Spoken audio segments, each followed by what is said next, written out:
You know, most people think that the antagonist of Alien is an 8-foot tall monster with acid for blood. But it isn't. Not really. That title is reserved for a corporation that knowingly serves up its own workers to a monster and then calls it procedure.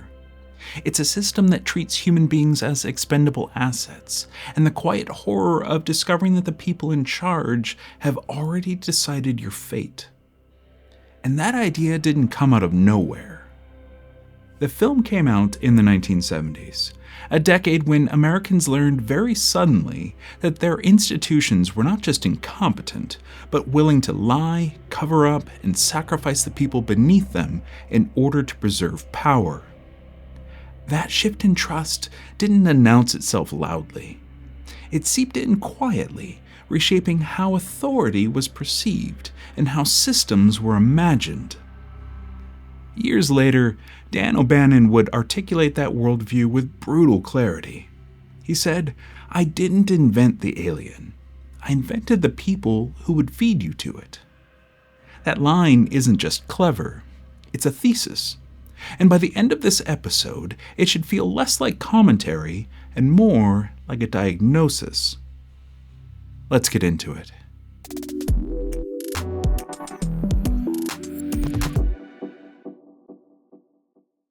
To understand Alien, we have to talk about Watergate. Not as a political scandal, but as a psychological rupture. In the early 1970s, reporting by the Washington Post exposed a criminal conspiracy operating out of the White House itself. What made Watergate different wasn't just the crime. It was the scale and the banality of the deception. The President of the United States, surrounded by advisors, safeguards, and institutions designed to protect democracy, had abused power and then attempted to conceal it through bureaucracy, loyalty tests, and procedural misdirection. Then came the Church Committee hearings in 1975, which revealed decades of illegal surveillance, covert operations, and institutional abuse carried out by U.S. intelligence agencies, often without oversight or public consent. What Americans learned in the 1970s wasn't simply that leaders could be corrupt. They learned that systems could be corrupt. And worse, that those systems were designed to protect themselves. The public noticed. According to Gallup's long-term trust in government data, American confidence in institutions just collapsed, falling from nearly 80% in the early 1960s to roughly 25% by the end of the decade. That wasn't a slow erosion. It was a cliff. Trust didn't fade. It broke. So by the time Alien arrived in theaters in 1979, audiences were already primed, emotionally and psychologically, for the stories where authority could not be trusted. Stories where official explanations felt hollow. Stories where danger wasn't just external, but embedded inside the system itself. They may not have articulated it yet, but they were ready for Weyland-Yutani. Dan O'Bannon came of age inside that collapse of trust. He studied film at USC in the early 1970s during Vietnam, Watergate, and the unraveling of American institutional confidence. In later interviews, he described himself as having a strong anarchistic streak and openly admitted that he didn't trust people in authority. That worldview wasn't theoretical. It was earned. O'Bannon spent years working on Alejandro Jodorowsky's famously ambitious adaptation of Dune, a project that promised artistic transcendence and delivered total collapse. When it fell apart, O'Bannon returned to the United States broke, professionally adrift, and deeply disillusioned with the systems that were supposed to support creative work. In the documentary Jodorowsky's Dune, he describes the experience as a complete personal implosion, a system that promised everything and delivered nothing. Around this same time, O'Bannon was also dealing with Crohn's disease, a chronic illness that compounded the stress and instability he was already experiencing. It wasn't just that institutions had failed him. It was that even the most basic systems he relied on, professional and physical, had stopped behaving as promised. Control, reliability, and trust were slipping away on every level. He wasn't talking specifically about Watergate here, but he was describing the same betrayal. Dan O'Bannon wasn't imagining a heroic space opera. He wasn't interested in space as a frontier or astronauts as mythic explorers. He was imagining a job, a blue-collar crew punching in, arguing about pay, complaining about contracts, and doing work they barely understand from people they never meet. The Nostromo isn't a starship. It's a truck. The crew aren't heroes. They're employees. And that is where Alien becomes something new.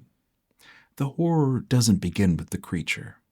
It begins with the realization that the system above the crew is lying to them, that information is being withheld, that decisions are being made without their consent, that someone aboard the ship has a different set of orders.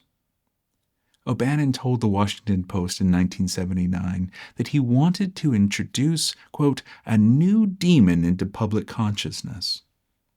But the true demon, Alien, isn't biomechanical. It's bureaucratic. The company sends the crew into danger. It withholds critical information. It plants an agent aboard the ship. And then it quietly marks the entire crew as expendable. This isn't villainy in the traditional sense. It's worse. It's procedure. It's no rage, no malice, just policy. When Alien was released, many critics didn't quite know what to do with it. Variety's original 1978 review described the film as, quote, an old-fashioned scary movie dressed in impressive science fiction production design. Vincent Canby at the New York Times dismissed it as atmosphere without substance. What those reviews missed is that Alien isn't asking to be read as metaphor in the traditional sense. It's asking to be felt as a mood, a suspicion, a lingering unease about systems that claim neutrality while making lethal choices. And that kind of meaning is hard to see when you're still living inside the trauma that created it. It's difficult to diagnose a cultural illness while the symptoms are still unfolding. Years later, O'Bannon would distill Alien's true horror into a single sentence. I didn't invent the alien. I invented the people who would feed you to it. That line reframes the entire film. The alien is nature. The company is choice. The creature kills because it must. The institution kills because it decides to. And that distinction between amoral danger and immoral systems is pure post-Watergate thinking. When Alien premiered in 1979, audiences saw a terrifying creature feature. But nearly 50 years later, we see something else entirely. We see a corporation that values profit over human life, an institution that lies reflexively, a system that protects itself at all costs, and a lone worker, Ripley, who survives not by obedience but by resistance. Ripley lives because she refuses to trust the system. She questions orders. She challenges authority. She rejects procedure when it conflicts with survival. The monster is unforgettable, yes, but it isn't the villain. The villain is the system that feeds people to it. And that's why Alien feels more relevant now than it did then. It didn't change. We did. Alien isn't just a haunted house in space. It's a film born from national betrayal and from a writer who understood that institutions don't fail accidentally. They fail deliberately. If you're passionate about iconic design, film history, and the stories hidden beneath the surface, subscribe for more episodes of Creative Briefs. Because every design has a story, and sometimes the real monster isn't the one with teeth. Okay, I'll see you in the next one. With a little luck, the network will pick me up. This is Ripley, last survivor of the Nostromo. Signing off.